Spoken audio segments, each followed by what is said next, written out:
आप सभी को नमस्कार। मेरा नाम डॉक्टर रविंद्र सिद्धा है। मैं एक कीट शास्त्र का वैज्ञानिक हूँ। मैं फसल सुरक्षा विभाग भारतीय दलहन अनुसंधान संस्थान कानपुर में पिछला 7 साल से भंडारण दलहन में लगने वाले विविध कीट और उसका एकीकृत प्रबंधन के ऊपर संशोधन कर रहा हूँ। आज आपके साथ मैं चर्चा करूँगा इसी विषय पे, जो दलहन का भंडारण में लगने वाली विविध कीट और उसको कैसे पहचाना जाए और उसका एकीकृत प्रबंधन के लिए क्या क्या तकनीक यूज़ किया जाए।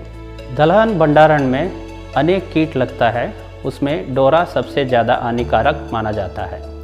डोरा एक छोटे कीट है जो कोलेप्टोरा वर्ग का अंतर्गत आता है। दुनिया में लगभग 1700 वर्ग का प्रजातियों का वर्णन किया गया है, उसमें से 20 प्रजातियां ज़्यादा हानिकारक दलहन भंडारण में माना जाता है। भारत में लगभग 108 प्रजातियों का वर्णन किया है और उसमें से 3 प्रजातियां जो कैलोसोब्रुकस अनालिस, कैलोसोब्रुकस मैकुलेटस और कैलोसोब्रुकस चाइनेंसिस सबसे ज़्यादा दलहन भंडारण में हानिकारक माना जाता है। डोरा विशेष रूप से दालों का परिपक्व और सूखे दाने के ऊपर हमला करते हैं। वयस्क गैर हानिकारक होता है और इसका इलिया हानिकारक अवस्था है। ध्यान ना देने का स्थिति में ये भंडारण दालों के ऊपर 100% नुकसान पहुंचा सकता है। डोरा का संक्रमण और क्षति के बारे में बात करना है तो इसके मादा बूंद दानों के ऊपर अंडा चिपकाती है। हैचिंग के बाद इलिया अंडा से बाहर आके दान को छेद करते हुए अंदर घुस जाती है और यहाँ ये 12 से 18 दिन रह के अंदर से खाते हैं और ये इलिया इसके बाद प्यूपा बन जाती है और प्यूपा 5 से 7 दिन के बाद वयस्क कीट बन के दान को छेद करके बाहर निकल जाता है और ये जीवन चक्र ऐसे ही आगे बढ़ते रहते हैं और इसका साथ साथ इसका संख्या भी बढ़ता है और भंडारण दालों के ऊपर नुकसान भी ज़्यादा बढ़ जाता है। डोरा का संक्रमण का स्रोत के बारे में बात करना है तो ये कीट अलग अलग रास्ते से भंडारण गृह में घुस जाती है। इसका प्राथमिक स्रोत है खेत में संक्रमण। जब फसल कटाई का अंत पहुंच जाता है उस समय पे इसका मादा बूंद फली के ऊपर अंडा चिपकाती है। हैचिंग के बाद इलिया दान के अंदर घुस जाएगी और कटाई के बाद हम खुद ही दानों के साथ हम इस कीट को भंडारण गृह में लेके आएंगे। अगर द्वितीयक स्रोत के बारे में बात करना है तो भंडारण गृह में मौजूद पुराना दान, गिरा हुआ दान और भंडारण गृह में इस्तेमाल होने वाला अलग अलग सामग्री और भंडारण दानों का परिवहन का समय और भंडारण दानों को प्रसंस्करण और सुखाने के समय इसका संक्रमण आ सकता है और यही संक्रमण भंडारण गृह में घुस जाता है। भंडारण कीटों का एकीकृत प्रबंधन के लिए अलग अलग तकनीकी के बारे में बात करना है तो भंडारण कीट का प्रबंधन के लिए अलग अलग पद्धतियाँ अलग अलग हंत में इस्तेमाल करना पड़ता है।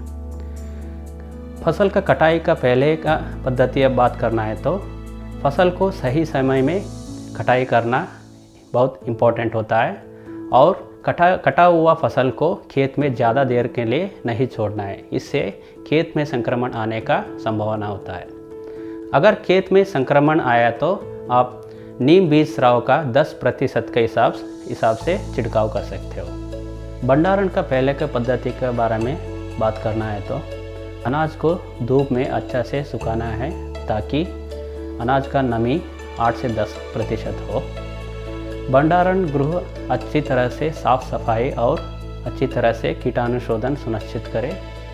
अगर दानों को कम मात्रा में भंडारण कर रहे हैं तो दानों के ऊपर 10 ml प्रति किलो का हिसाब से तेल लगा के भंडारण करने से संक्रमण रोक सकते हैं। दानों को जूट बैग में भंडारण करने के जगह आजकल जो मार्केट में मिल रहा है PPW, HDPE, नहीं तो जूट बैग आजकल जो अंदर से पॉलीथीन कवर से आ रहा है उसमें भंडारण करने से डोरा का संक्रमण रोक सकते हैं। दलहन को कड़ी दाना के जगह दाल बना के भंडारण करने से डोरा का संक्रमण रोक सकते हैं। भंडारण का बाद वाला पद्धति को बात करना है तो भंडारण गृह का दीवारों, खिड़कियाँ और दरवाज़ा अच्छी तरह से बंद होना है और भंडारण गृह में अच्छी तरह से वातानुकूल सुनिश्चित करना है। नया अनाज भंडारण करने से पहले पुराना जो मौजूद दानों को बाहर निकलना है, नहीं तो इसको अच्छी तरह से कीटाणुशोध करना है। अगर संक्रमण अनाज के ऊपर दिखे, आप कीटनाशक डेल्टामेथ्रिन 2.5% WP इसको 40 ग्राम प्रति 1 लीटर पानी में मिलावट करके, इस मिलावट को आप 3 लीटर प्रति 100 मीटर स्क्वायर का हिसाब से आप छिड़काव कर सकते हो। इस छिड़काव से अगर संक्रमण कम नहीं हुआ तो आजकल मार्केट में 2-3 फ्यूमिगेंट्स आ रहा है। आप सुने होंगे एल्युमिनियम फॉस्फाइड, ये अलग अलग नाम से आता है, सेल्फास, क्विकफास नाम से, और ये 2 से 3 तरीक़े का फॉर्मुलेशन में आते हैं। एक आता है 3 ग्राम का टैबलेट और दूसरा आता है 10 ग्राम का टैबलेट और तीसरा 10 ग्राम का पाउच आ रहा है। 3 ग्राम का टैबलेट हम 3.5 कुंटल के लिए इस्तेमाल करना है और 10 ग्राम का टैबलेट और 10 ग्राम का पाउच पाउडर फॉर्मुलेशन को 10 कुंटल अनाज के लिए इस्तेमाल करना है। इस कीटनाशक को फ्यूमिगेशन करने के लिए आप अच्छी तरह से एयर टाइटनेस मेंटेन करना है। इसके लिए आप एक अच्छा नया टारपाल को जितना भी दान है उसका हिसाब से आप इसको कैलकुलेट करके एयर टाइट कंडीशन में 7 दिन के लिए अनाज को फ्यूमिगेशन करना है। इससे जो अनाज में मौजूद वयस्क कीट, इलिया, अंडा सब इस एक कीटनाशक वो निकाल सकता है। धन्यवाद।